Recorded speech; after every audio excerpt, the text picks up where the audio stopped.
How did I get to work with artists like Illenium, Jana, Jaiwolf, Crankdat, and also work with a company like Diff Eyewear? Well, let me tell you how I did that. What's up everyone, welcome back to the studio.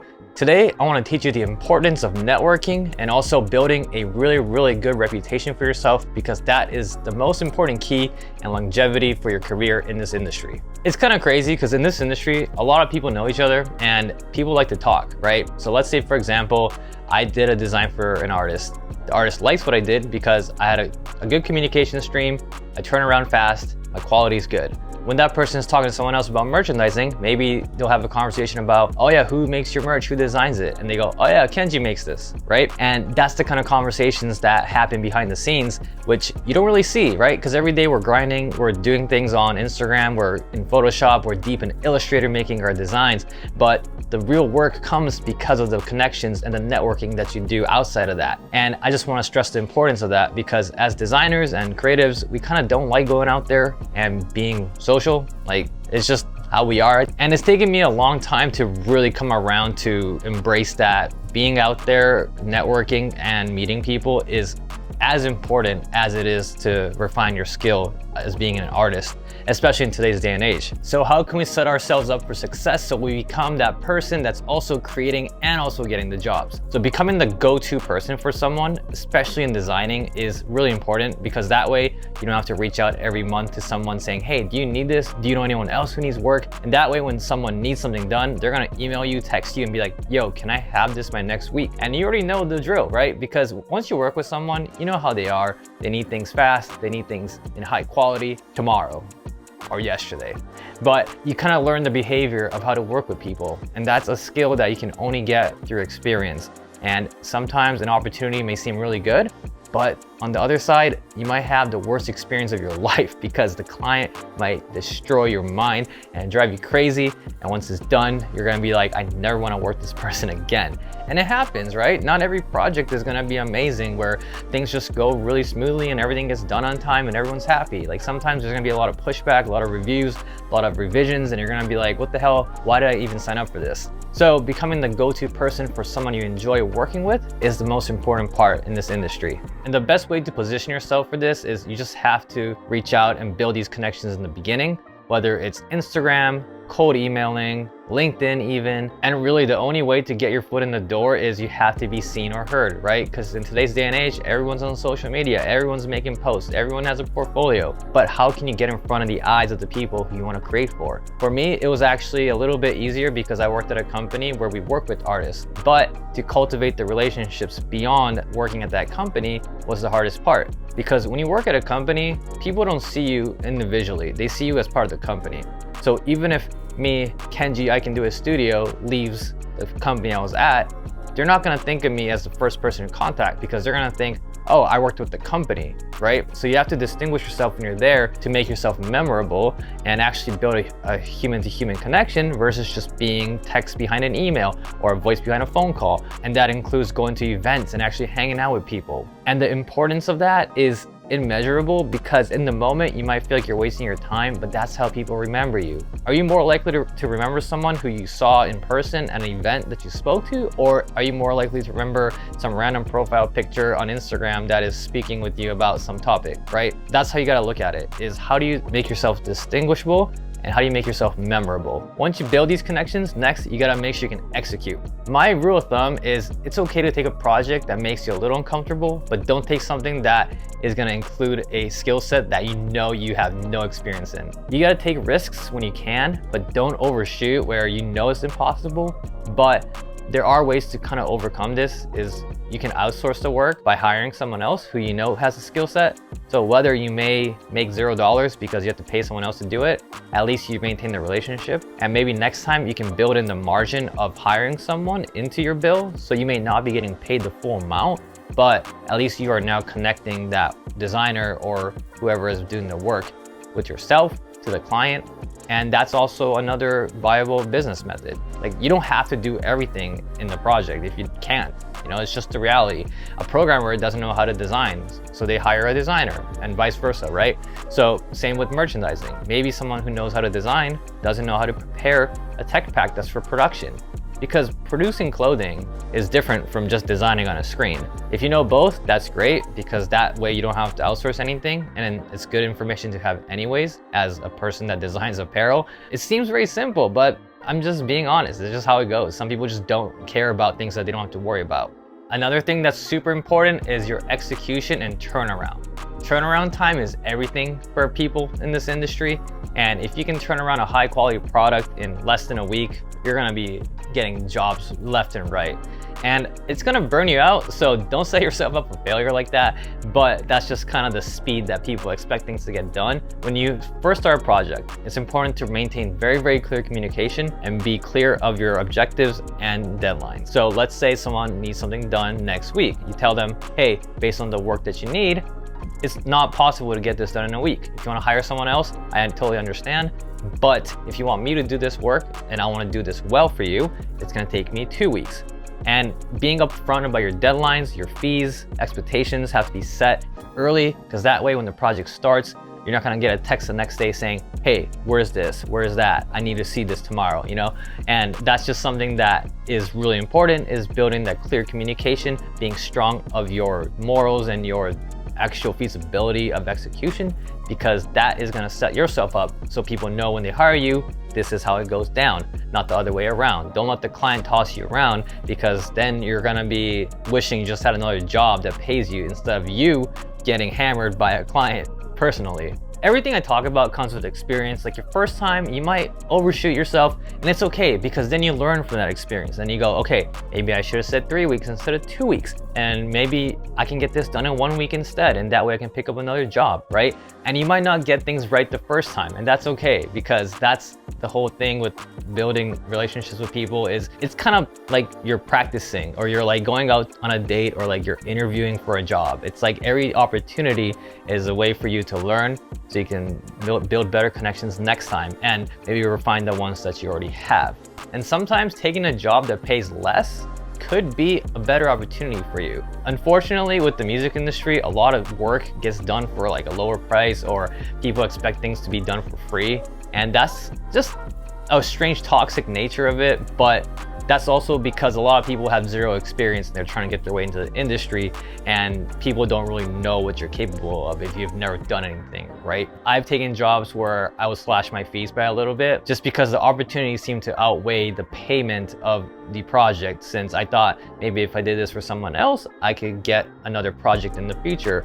And that's something that happened with Jana and Jaiwolf. Not saying that I charged them less or more, it's more like I didn't have the time to do the project, but I took it anyways. And one of them was making jerseys for Jaiwolf. I wasn't really sure if I was able to execute it because I was like super busy. Like, you know, I'm growing my brand, I'm growing this company, I'm figuring out all these logistics. And I got this text message from Jana saying, hey, here's Jaiwolf. And I was like, oh, cool, you know, let's talk. And then within a week, they wanted me to design a jersey. They wanted to figure out who's gonna make it. And instead of me waiting for them to figure out who was gonna make their jersey, I just ordered them a sample and I got it made. I put my money up front and I said, yo, if you guys like it, let's go with it. If not, it's all good. Because they saw the sample in person, they're like, oh shit, this looks great, let's just go with you. So by me taking initiative, taking a little bit of risk with the sample fee, and just working like, I don't know, a week straight on this thing, I was able to secure a pretty good project for myself.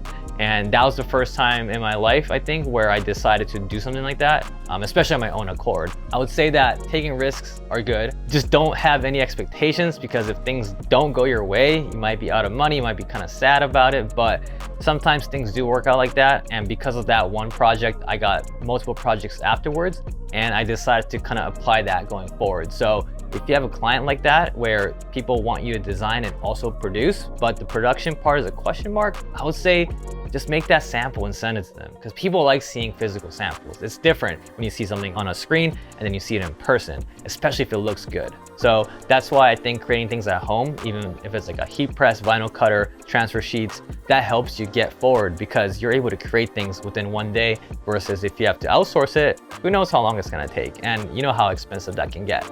And networking is one of those things that you're just gonna have to learn how to do it. Like, it's tough, you know, I still struggle with this sometimes. Like, I don't like talking to people that I don't vibe with, especially if I have nothing to talk to them about. Like, it happens, you know, I go up to them, I say, what's up? A couple questions like, oh yeah, have you ever been here? You know, who do you know here?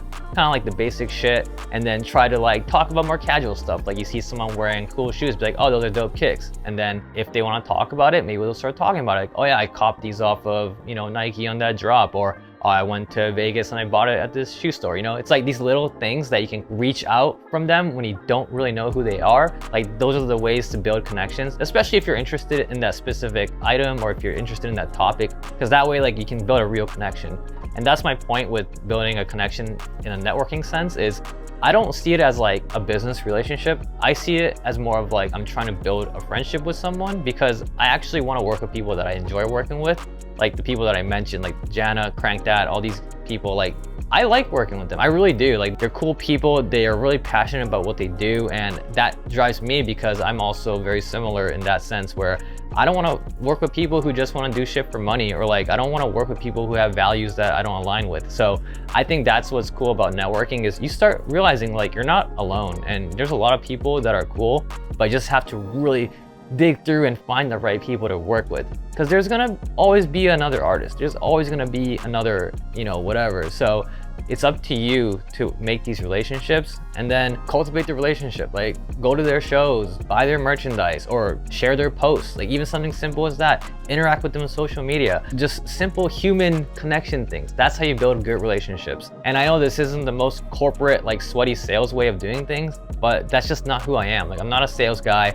I'm an artist, I'm a designer. That's always gonna be the foundation. So I found that this way works better for me, because that way I don't dread going out thinking, oh, I gotta network with this person, I gotta do this. You know, you gotta make it enjoyable, because otherwise you're not gonna wanna do it. And when you are your own company, no one's gonna give you work for free.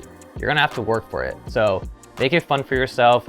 Make it an actual friendship or relationship. Like build it as if you're gonna hang out with this person again. You know, not just like, all right, I got what I needed to get. See you later. You know, don't treat it like that. Like it's a longevity thing, and it's something that you should work on yourself and also for them. And it's also gonna make you feel better over the long term as well. And thankfully, because of social media, it's actually easier to connect with artists than you think. Like you can just send them a DM. Perhaps you might not get a message back, but a strategy that could work is you can comment on their stuff, like it, you know, share their posts. Do it for like a week or two, like just stay engaged, be natural, don't be like some kind of bot, just fire emojis. And then maybe message them like a week or two later again and just see like if they'll respond to you. Because when I get a lot of messages on Instagram, whether I respond to them or not, I look at them all. And if the person, I've noticed their name kind of pop up over and over again, I'm more likely to actually check out who they are and see what they're saying, versus like if someone just goes, hey, can you send me some free stuff? It's cool. It's like, I don't know who the fuck you are. You never probably bought anything from me before. Like, why would I send you anything for free? Like there's, you know, you're wasting my time basically. So think of it that way, right? You reach out to an artist and you're just like, hey, can I make this for you? They're gonna be like, no, I don't know who you are, right? Versus like, you share their posts, you interact with them, you go to their shows, and then you create something that, let's say you want to design for Illenium, right? Maybe you can make like a mock-up and then say, hey, Illenium, I designed this. What do you think, right? Even if he doesn't look at it, it's fine. Like the fact that it's out there is the first step that you gotta take. Is it's out there.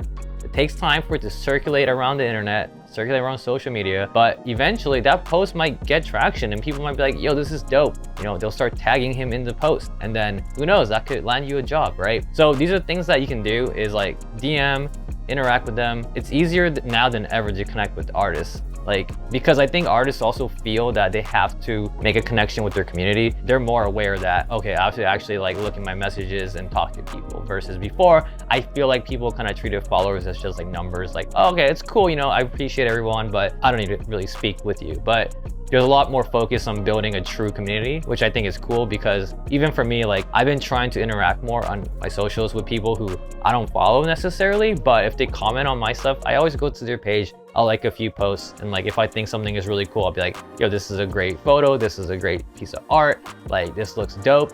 Like little things like that really make a difference. So try thinking about it that way versus just thinking like, oh, I want to work for you, how do I get in front of you? You know, it's all relationship based basically.